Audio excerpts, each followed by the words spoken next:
एजेलिस diagnostics brought to you by Mahafast news 100. स्वतःला test करत रहा. नमस्कार, गुड मॉर्निंग. मी सौरभ कोरटकर. तुम्ही बघत आहात TV9 मराठी. आता आपण बघूयात सुपरफास्ट 100 बातम्या. महायुतीला निकालात किमान 165 ते 170 जागा मिळतील. भाजप नेते राधाकृष्ण विखे पाटलांकडून विजयाचा विश्वास व्यक्त. उद्धव ठाकरे आज धाराशिव जिल्ह्याच्या दौऱ्यावर. तुळजापुरात सहकुटुंब तुळजाभवानीचं दर्शन घेणार.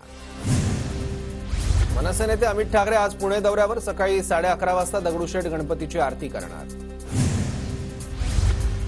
राहुल गांधींना 2 डिसेंबरला पुणे विशेष न्यायालयात हजर राहण्याचे आदेश. स्वातंत्र्यवीर सावरकर यांच्याविषयी केलेल्या वक्तव्याप्रकरणी समन्स. बारामतीनं लोकसभेला कमाल केली, आता विधानसभेलाही कमाल करायची. शरद पवारांचं बारामतीकरांना आवाहन. अजितदारांच्या सभेत त्यांच्या आईचा संदेश वाचून दाखवला. अजितदारांवर अन्याय झाला. संदेशामध्ये अजितदारांच्या आईची प्रतिक्रिया. अजित पवारांनी पक्षचिन्ह काढून घेतलं. घड्याळाचा निकाल अजूनही कोर्टात. निधीसाठी सोडून गेले नाही तर ईडीच्या भीतीनं गेले. बारामतीच्या सांगता सभेतून सुप्रिया सुळेंचा अजित पवारांवर निशाणा. योगेंद्र पवारांच्या सभेत प्रतिभा पवारांच्या हातात लक्षणीय फलक. शरद पवारांच्या फोटोखाली जिकडे म्हातारं फिरतंय तिकडे चांगलं होतं असा उल्लेख. माझा कोणत्याही उमेदवाराला पाठिंबा नाही. गुन्हे दाखल केल्याचे परिणाम येवल्यात भोगावे लागतील. मनोज जरांगेंचं नाव न घेता छगन भुजबळांना इशारा.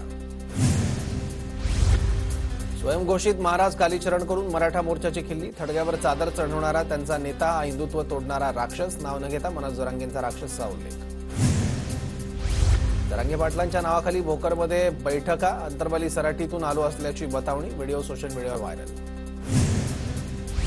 ठाकरेंना धर्मयुद्ध शब्द आवडत नाही, त्यांना जिहाद शब्द जास्त आवडतो. उद्धव ठाकरेंनी धर्मयुद्ध शब्दावर आक्षेप घ्यावा. TV9च्या महामुलाखतीत देवेंद्र फडणवीसांकडून उद्धव ठाकरेंना आव्हान. फडणवीस धर्मयुद्ध बोलून दंगलींना प्रोत्साहन देत आहेत. निवडणूक आयोगाने धर्मयुद्ध शब्दावर आक्षेप घ्यावा. उद्धव ठाकरेंची मागणी.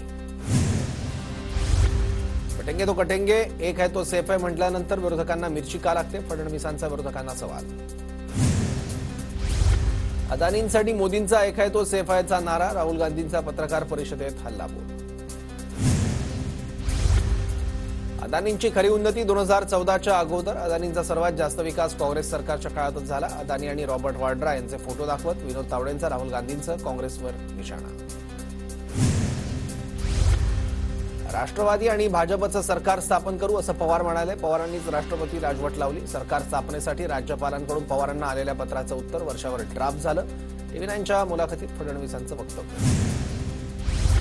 हिंदुत्वाने भारावलेल्या महाराष्ट्राला तोडण्याचं काम शरद पवारांनी केलं. त्यांनीच महाराष्ट्रात जाती जातीत भेद निर्माण केला. लालबागच्या सभेत पुन्हा राज ठाकरेंचा शरद पवारांवर आरोप. राज ठाकरेंकडून पहिल्यांदाच उद्धव ठाकरेंचा गद्दार असा उल्लेख. उद्धव ठाकरे घरातील खाष्ट सासूसारखे. एका माणसाने पक्षाची वाट लावली. राज ठाकरेंची उद्धव ठाकरेंवर टीका. एकदा ईडीने बोलावलं तर 2 वर्ष कोमात गेलात. भाजपची गुलामी करता. राऊतांचा राज ठाकरेंवर हल्लाबोल. ठाकरे आहात तर ठाकरेंसारखे वागा. राऊतांचा राज ठाकरेंना सल्ला.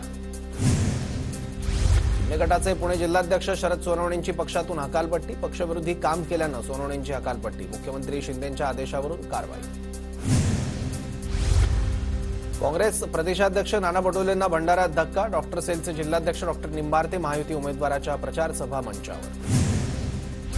जळगावच्या मन्यारखेडा गावात गुलाबराव पाटलांनी कार्यकर्त्यांसोबत धरला ठेका. गुलाबराव पाटील डीजेच्या तालावर थिरकले. नांदेडच्या नायगाव मतदारसंघात भाजप आमदार राजेश पवारांची सभा. गावकऱ्यांनी उधळून लावली. मराठा आरक्षणासाठी योगदान नसल्याचा गावकऱ्यांचा आरोप. विधानसभा निवडणुकीच्या प्रचारतोफा थंडावल्या. 288 जागांसाठी उद्या एका टप्प्यात मतदान तर 23 तारखेला मतमोजणी. मतदान केंद्रावरील मोबाईलच्या वापरावरील बंदी योग्यच. मतदान केंद्राच्या 100 मीटर अंतरापासून मोबाईल बंदी योग्य. हायकोर्टाचं मत. मुंबईत निवडणुकीदरम्यान कायदा सुव्यवस्थेसाठी 25,696 पोलीस अधिकारी आणि कर्मचारी दक्ष राहतील. पालिका आयुक्त भूषण गगराणींची माहिती. मुंबईत लोकसभेच्या तुलनेत विधानसभा निवडणुकीला तब्बल 2,91,087 मतदार वाढले. मुंबईत यंदा 1 कोटी 2 लाखाहून अधिक मतदार मतदाराचा हक्क बजावणार. विधानसभा निवडणुकीच्या पार्श्वभूमीवर महामेट्रोने फेऱ्यांची वेळ वाढवली. मतदानाच्या दिवशी पहिली मेट्रो पहाटे 4 वाजता, शेवटची मेट्रो रात्री 1 वाजता धावणार. मतदारांच्या सोयीसाठी मेट्रोचा निर्णय. मतदानाच्या दिवशी पहाटे 4 वाजल्यापासून बेस्ट सेवा. 20 नोव्हेंबरला पहाटे 4 वाजल्यापासून ते मध्यरात्री 1 वाजेपर्यंत बस सेवा उपलब्ध असणार. जालना जिल्ह्यात 1755 मतदान केंद्रांवर मतदान प्रक्रिया पार पडणार. मतदानासाठी जिल्हा प्रशासनासह पोलीस प्रशासन सज्ज. पुणे जिल्ह्यात मतदारांच्या सेवेसाठी 40,000 अधिकाऱ्यांचा ताफा. जिल्ह्यातील 8,462 मतदान केंद्रांवर मतदान प्रक्रिया सुरळीत पार पाडण्यासाठी जिल्हा प्रशासनाची तयारी पूर्ण. पुणे शहरात मतदानाच्या दिवशी कडक पोलीस बंदोबस्त तैनात करण्यात येणार. 600 पोलीस अधिकाऱ्यांसह 6,800 पोलीस कर्मचारी आणि गृहरक्षक दलाचे 1,500 जवान बंदोबस्तासाठी तैनात. विधानसभा निवडणुकीच्या पार्श्वभूमीवर पुण्याच्या स्वारगेट भागात 19 आणि 20 नोव्हेंबरला वाहतुकीत बदल. गणेश कला क्रीडा रंगमंच इथून मतपेट्या आणि साहित्य पीएमपीएमएल बसने मतदान केंद्रांच्या ठिकाणी वितरित केलं जाईल. पुण्याच्या भोर आगारातील बससेवा 19 नोव्हेंबर ते 21 नोव्हेंबर दरम्यान बंद राहणार. निवडणुकीच्या कामासाठी एसटी बस वापरण्यात येणार नसल्यानं सेवा बंद. उद्या पार पडणाऱ्या मतदानासाठी मुंबई आणि ठाणे जिल्हा प्रशासन सज्ज. जिल्ह्यात 10,935 पोलीस, 4,000 होमगार्ड्स आणि सीआरपीएफच्या 24 तुकड्या तैनात. नंदुरबारमध्ये निवडणुकीच्या कामासाठी 126 बसेसची सोय. 3 दिवस 126 गाड्या उपलब्ध राहणार नसल्यामुळे प्रवाशांची गैरसोय होणार. नंदुरबार जिल्ह्यातील 4ही विधानसभा मतदारसंघांमध्ये पोलीस बंदोबस्तात वाढ. जिल्हा पोलीस दलासह सीआरपीएफचे जवान तैनात. धुळे जिल्ह्यातील 1,092 ज्येष्ठ मतदारांनी मतदानाचा हक्क बजावला. ज्येष्ठ नागरिकांकडून घरूनच केलं मतदान. विधानसभा निवडणुकीच्या पार्श्वभूमीवर महाराष्ट्र पोलिसांची धडक कारवाई. 104 गुंडांच्या अटकेचे आदेश तर 1,343 तडीपारच्या नोटीस.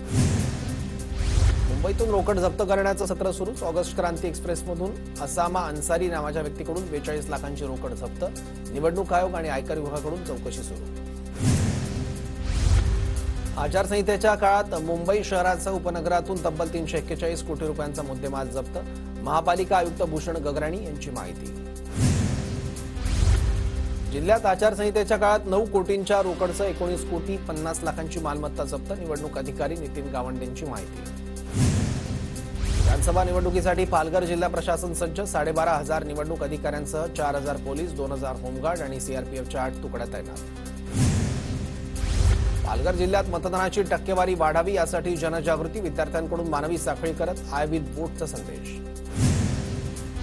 नाशिकच्या येवला शहरात पोलिसांनी काढला रूट मार्च. नागरिकांनी निर्भीडपणे मतदान करावं, पोलीस प्रशासनाकडून आवाहन. गोंदिया जिल्ह्यातील आमगावात पोलिसांनी लॉंग मार्च काढला. निवडणूक काळात कोणत्याही प्रकारची अनुचित घटना घडू नये म्हणून पोलीस प्रशासन सतर्क. विधानसभा निवडणुकीच्या पार्श्वभूमीवर पोलीस आणि निवडणूक कर्मचाऱ्यांची ने-आण करण्यासाठी एसटीच्या 9,000 बस आरक्षित. आरक्षित बसेसच्या माध्यमातून एसटीला किमान 27 ते 30 कोटींपर्यंत उत्पन्न मिळेल.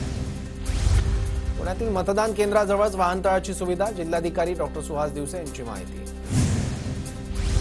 प्रचारादरम्यान शिंदे आणि ठाकरे गटाचे कार्यकर्ते आमने सामने. कोपरीमधील अष्टविनायक चौकात कार्यकर्त्यांकडून घोषणाबाजी. दोन्ही गटाचे कार्यकर्ते एकमेकांसमोर आल्यानं तणावाचं वातावरण. महाराष्ट्रात खानदेश विदर्भ सीमेवर कडेकोट बंदोबस्त. नाकाबंदी करत प्रशासनाकडून प्रत्येक वाहनाची कसून चौकशी. निवडणुकीच्या पार्श्वभूमीवर पोलीस प्रशासन सतर्क. अब्दुल सत्तारांच्या शैक्षणिक संस्थेला भूखंड देण्याचा प्रस्ताव फेटाळला. चिकलठाणा आणि वाळूज एमआयडीसीत 35,000 स्क्वेअर फुटाच्या भूखंडाची मागणी होती. मतदान केंद्रावर कर्मचाऱ्यांनी पार्टी केल्यास कारवाई होणार. निवडणुकीसाठी प्रशासन सतर्क. मतदान केंद्रांवर चोख बंदोबस्त ठेवण्यासाठी पिंपरी चिंचवड पोलिसांचं नियोजन. मतदान प्रक्रिया शांततेत पार पाडण्यासाठी 3,500 पोलिसांचा फौजफाटा. विधानसभा निवडणुकीच्या मतदार यादीमध्ये लाडक्या बहिणींचा टक्का वाढला. लिंग गुणोत्तर 915 वरून 932 वर. यवतमाळ शहरात विधानसभा निवडणुकीची टक्केवारी वाढावी यासाठी पोलीस विभागाकडून जनजागृती रॅली. शहरातून रूट मार्च काढत मतदानाचं आवाहन. विधानसभा निवडणुकांसाठी परभणी जिल्हा प्रशासन सज्ज. निवडणूक आयोगाच्या सूचनांनुसार निवडणूक प्रक्रियेसाठी अधिकाऱ्यांची तयारी पूर्ण. वाशिमच्या मालेगावमधील जळुका रेल्वे इथे इंटरसिटी एक्सप्रेसला थांबा द्यावा. प्रवासी आणि ग्रामस्थांची मागणी. मालेगाव तालुक्यात थांबा मिळत नसल्यानं प्रवाशांची गैरसोय. गोंदियात एका घरातून 15 गावठी हातगोळे जप्त. एकाला अटक. वन्य प्राण्यांची शिकार करण्याच्या उद्देशानं हातगोळे बाळगल्याची माहिती. सालेकसा तालुक्याच्या कवडी गावातला प्रकार. सिंधुदुर्गातील आंबोली घाटात दुचाकीचा अपघात. तरुण खोल दरीत पडला. युवकाला दरीतून सुखरूप बाहेर काढण्यात यश. तरुण गंभीर जखमी झाल्याची माहिती. नंदुरबारच्या विहानच्या बारीपाड्यात रस्ता नसल्यामुळे धक्कादायक प्रकार. गर्भवती महिलेला बांबूच्या झोळीत टाकून नेलं. आचारसंहिता काळात नियमांचं पालन न करणाऱ्यांविरोधात प्रशासनाची कठोर कारवाई. ठाणे आणि रायगड जिल्ह्यातील मतदारसंघात आतापर्यंत 54 कोटींचं कबाड जप्त. अक्षय शिंदेंच्या कथित एन्काउंटरमधील सीआयडीच्या तपासात अनेक त्रुटी. मुंबई हायकोर्टाचे सीआयडीच्या तपासावर ताशेरे. 2 आठवड्यात तपास पूर्ण करून अहवाल जमा करण्याचे निर्देश. कोविड जम्बो सेंटर घोटाळा प्रकरण ईडी अटक केलेल्या सुजित पाटकरांचा विशेष न्यायालयाने जामीन फेटाळला. शिवाजीनगर मानखुर्दचे समाजवादीचे उमेदवार अबू आझमींची प्रकृती बिघडली होती. त्यांनी रुग्णालयात उपचार घेतले. समाजवादीचे नेते रईस शेख यांची माहिती. मुंबई शहराचा उपनगरात पहाटे किंचितसा गारवा असला तरी तापमानात हळूहळू वाढ. किमान आणि कमाल तापमानात सरासरीपेक्षा अधिकची नोंद. थंडीने पुणेकर गारठलं. तापमानात 6 अंशांनी घट. पुण्याचं किमान तापमान 14 अंश सेल्सिअस. मुंबईत डेंग्यू आणि मलेरियानंतर चिकनगुनियाचा उद्रेक. चिकनगुनियाचे सर्वाधिक रुग्ण मुंबई शहरात. मुंबई पालिकेतील कनिष्ठ आणि दुय्यम अभियंत्यांची पदभरती. आता आचारसंहिता संपल्यानंतर 690 जागांसाठी आता 26 नोव्हेंबर ते 16 डिसेंबर या कालावधीत अर्ज करता येणार. गुणवत्तापूर्ण पीएचडी संशोधनाला यूजीसीकडून पुरस्कार देण्यात येणार. पीएचडी एक्सलन्स सायटेशन्स हा पुरस्कार देण्याचा यूजीसीचा निर्णय. मतदानाच्या पार्श्वभूमीवर उद्या एपीएमसी मार्केट सकाळच्या सत्रात सुरू राहणार असून पूर्ण दिवस बंद राहणार. 5ही बाजारातील संचालक मंडळांचा निर्णय. एपीएमसीचे सचिव डॉक्टर पीएल खंडागळे यांची माहिती. वाशिमच्या रिसोड तालुक्यात हळद पिकावर रोगाचा प्रादुर्भाव. फवारणी करूनही रोगराई आटोक्यात येत नसल्यानं शेतकऱ्यांची चिंता वाढली. वाशिम जिल्ह्यात बदलत्या वातावरणामुळे तुरीचं पीक संकटात. वातावरण बदल्यामुळे तुरीवर किडीचा प्रादुर्भाव वाढला. फुलांची मोठ्या प्रमाणात गळती. जालना जिल्ह्यात समाधानकारक पाऊस झाल्यानं रब्बी हंगामातील 39% पेरण्या पूर्ण. ज्वारी, गहू, मका, हरभरा पिकांची सरासरीपेक्षा अधिक लागवड. टोमॅटोची आवक वाढल्यानं दरात घसरण. टोमॅटोच्या किमतीत 22.4% घसरल्या. केंद्रीय ग्राहक व्यवहार मंत्रालयाची माहिती. कांदा 100च्या उंबरठ्यावर. कांद्याला 80 ते 100 रुपयांचा दर. दरवाढीमुळे कांद्याच्या खरेदी विक्रीवरही परिणाम. 15% ओलावा असलेल्या सोयाबीनची हमीभावानं खरेदी. केंद्रीय कृषी मंत्रालयाचा आदेश जारी. जीएसटी रिटर्न भरण्यासाठी जीएसटी अंमलबजावणी समितीकडून मुदतवाढ. महाराष्ट्र आणि झारखंडमधील मतदानामुळे 20 ऐवजी 21 नोव्हेंबरपर्यंत मुदतवाढ. मुंबईतील धूळ प्रदूषण नियंत्रणासाठी महापालिकेकडून कंत्राटदारांसाठी 29 मार्गदर्शक तत्व जारी. 20 उपअभियंत्यांवर मार्गदर्शक तत्वांच्या अंमलबजावणीची जबाबदारी. अंमलबजावणी न करणाऱ्यांना नोटीस. करदात्याने त्याची परदेशात असलेली मालमत्ता आणि उत्पन्नाची माहिती द्यावी लागणार. माहिती उघड न केल्यास 10 लाख रुपये दंड भरावा लागणार. प्राप्तिकर विभागाचा इशारा. नवी दिल्लीत हवेची गुणवत्ता ढासळली. द्वारका, मुंडका आणि नजफगड भागात 500 इतका एक्यूआय नोंदवण्यात आला. शहरातील दाट धुक्यामुळे डोळे चुरचुरणं आणि डोळ्यातून पाणी येण्याच्या नागरिकांच्या समस्या. Agilus diagnostics brought to you by Mahafast news 100. स्वतःला टेस्ट करत रहा.